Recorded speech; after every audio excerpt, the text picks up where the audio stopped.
le plan psychologique, sur le plan de la... Et puis c'est un match aussi, je pense qu'on parle, on veut occulter, je pense que c'est une revanche que le Sénégal doit prendre sur l'Algérie, après les deux défaites.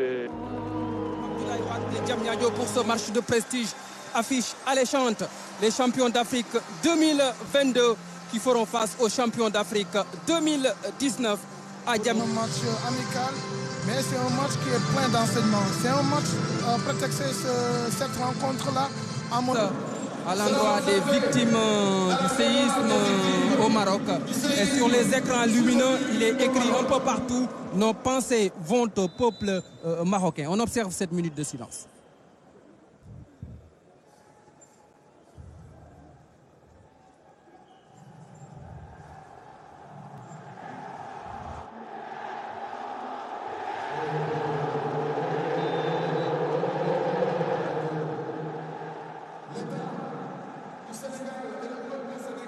Voilà, la minute de silence observée. Nous avons tous une pensée vers ce peuple ami et frère du Maroc. Le séisme a fait plus de 2800 victimes, plus de 2000 blessés également. Courage au peuple marocain. De l'adversaire. Niakhaté avec Abdou Diallo. Ali Cissé n'a pas mis Jacobs, encore moins Abdallah Ndour. Il a fait confiance à Abdou Diallo comme latéral gauche. Oui, ça veut dire qu'il est en train de jouer sur la polyvalence, parce qu'on sait une équipe avec des conditions de blessure, c'est évident, il faut jouer sur la polyvalence des joueurs.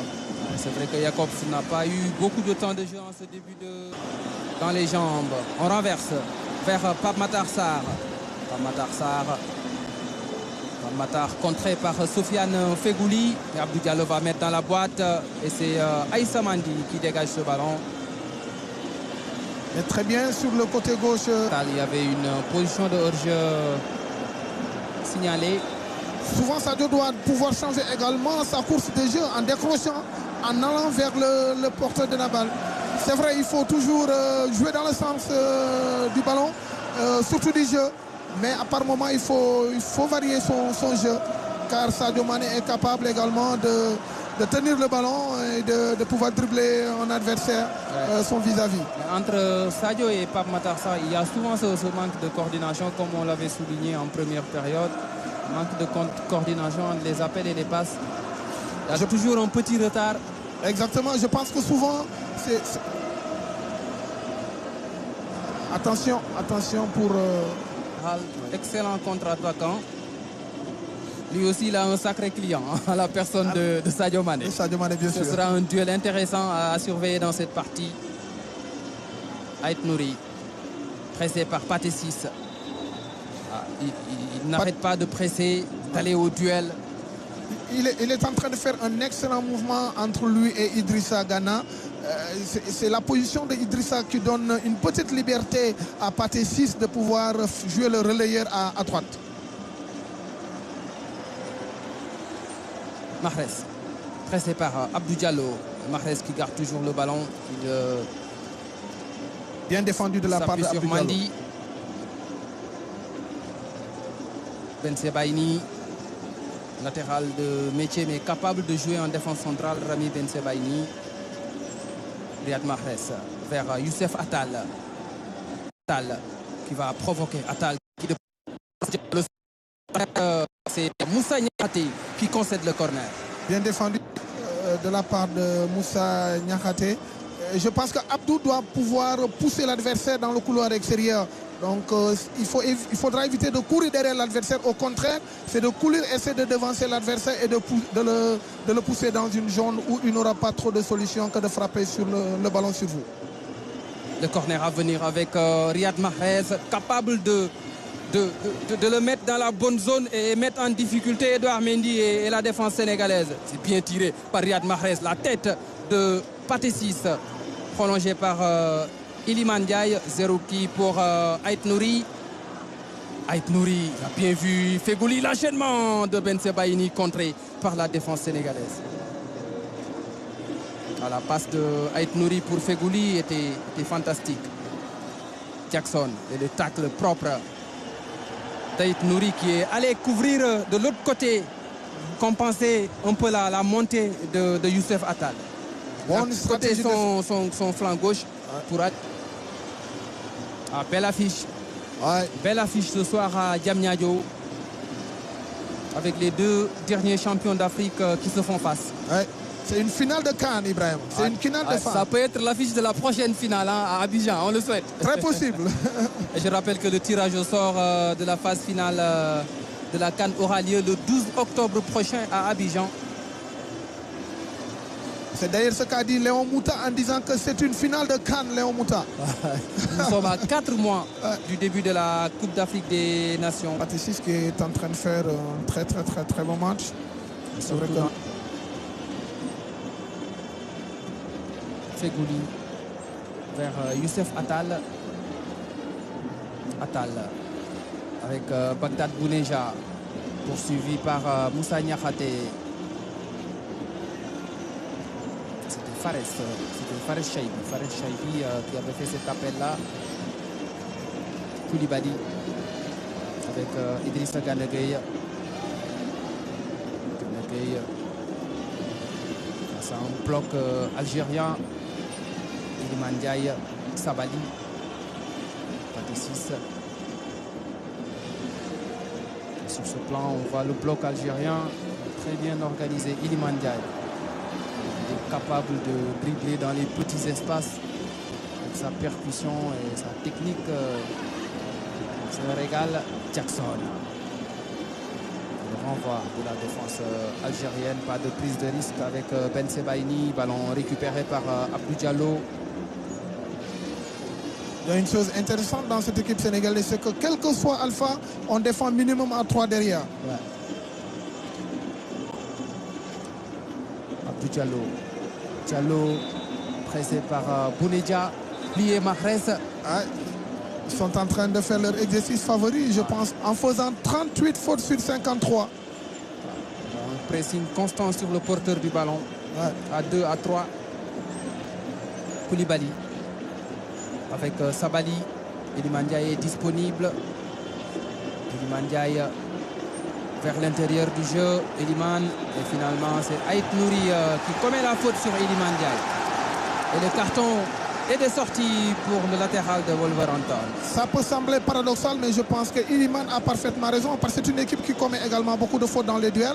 Comme il a une habilité technique, il est capable de retenir cette équipe-là. Et pourquoi pas, comme on a l'habitude de le dire, par moment la différence, elle peut se faire avec la phase arrêt, la phase arrêtée. Et lors de la finale en 2019, les Algériens avaient commis énormément de fautes sur les Sénégalais. Il peut dépanner à ce poste. Ouais, ouais.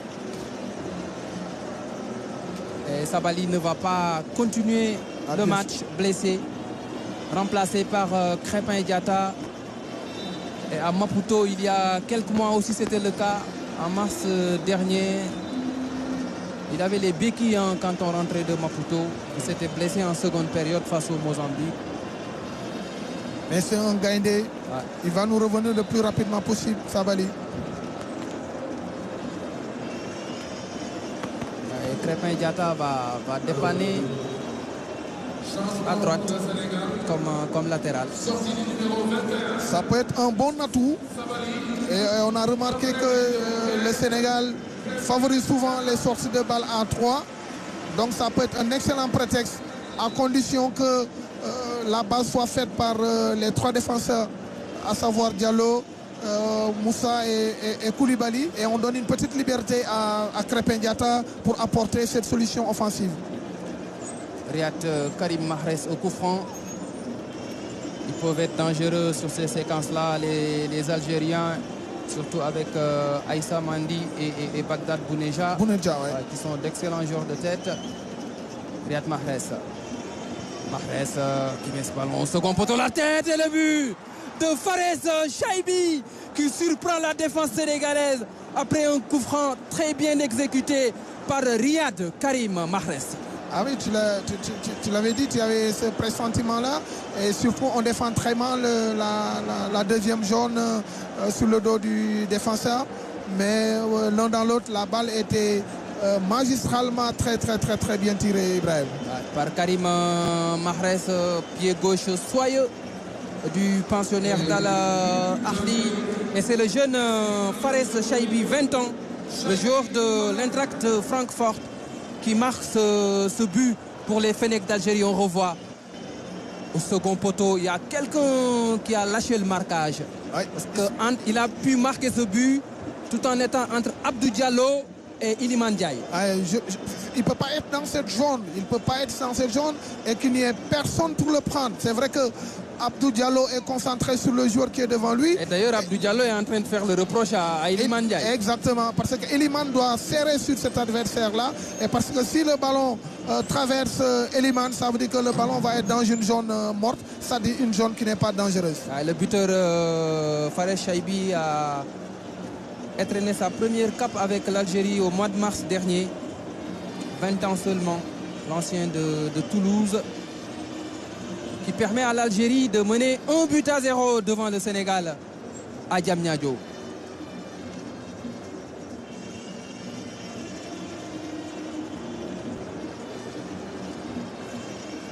Pathé 6. L'arbitre mauritanien ne siffle pas la faute.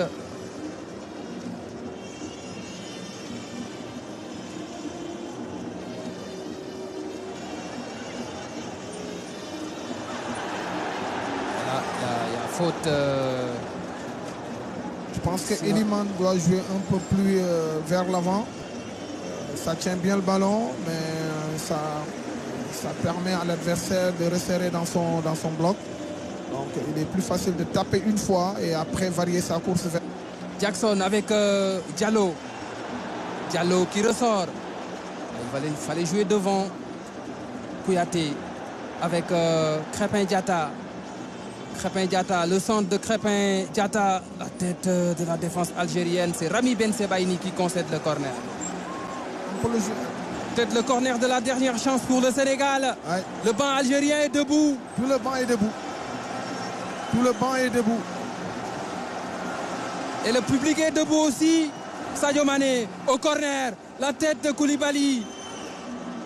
La défense algérienne qui va se dégager par l'intermédiaire de Boudaoui. Oui, Sadio Mané, Lamine Camara. Lamine Camara, Mané. Il y a eu ce tac. Avec Crépin Diatta, il faut mettre le ballon dans la surface. La tête d'Aït Nouri. Crépin Diatta, le chrono qui tourne. Crépin Diatta, la frappe. Et l'arrêt. L'arrêt d'Anthony Mandrea. Il est bon ce gardien algérien. Aïe. Il doit être l'homme du match. Aujourd'hui, il doit être le meilleur Algérien dans ce terrain. Ouais. Très bien frappé par Crépin Diatta. Il a fait beaucoup d'arrêts ce soir à l'actif d'Anthony Mandrea. La dernière chance. Edouard Mendy est monté. Et la défense algérienne tient toujours bon. Et c'est fini. Au stade Abdoulaye Wade de Diamniadio. Première défaite du Sénégal dans ce stade. Et c'est l'Algérie, championne d'Afrique en 2019. Bête noire du Sénégal qui vient encore une fois de battre les Lions.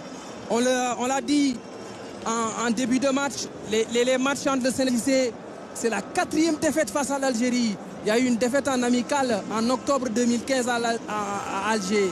Il y a eu la double défaite à la CAN 2019.